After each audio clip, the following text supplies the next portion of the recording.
Gusto mo ba ng mabilis ang luto sa beef chow fan mo? Pwes yan ang ituturo ko dahil pagsasama-samahin ko sa isang kawali ito. O di ba? Itsura pa lang nakakatakam na. Magpainit na tayo ng mantika. Then igisa na natin yung sibuyas. Sunod naman yung bawang. Tapos yung ground beef. 2 kutsarang oyster sauce naman at paminta ang aking pampalasa. Maglalagay din ako ng konting asin.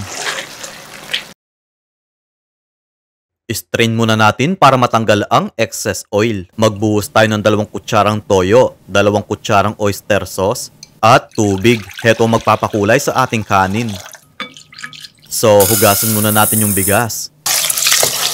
Medyo isasangag ko lang ito sa pinaggisahan ng ground beef para kumapit ang lasa. Tapos, ibuhusan natin yung pinakatubig dito. Isasain ko siya sa kawali ko.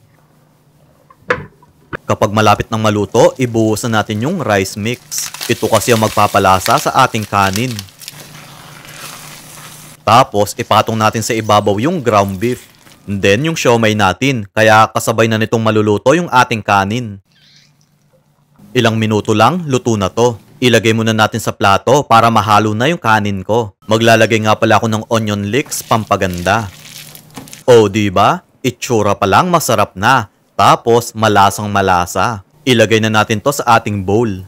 Then, ipatong natin yung 3 siomay sa ibabaw. Ang dali lang ng pagluluto nito, no? Kaya I'm sure kayang-kaya nyo. Kaya kung gusto nyo pa ng mga ganitong easy recipe, mag-follow na kayo kay Lokong Kusinero para ma-update kayo sa mga susunod na video. Heto ng complete list of ingredients ng ating one-pot chow fan. Bye-bye. Bye-bye.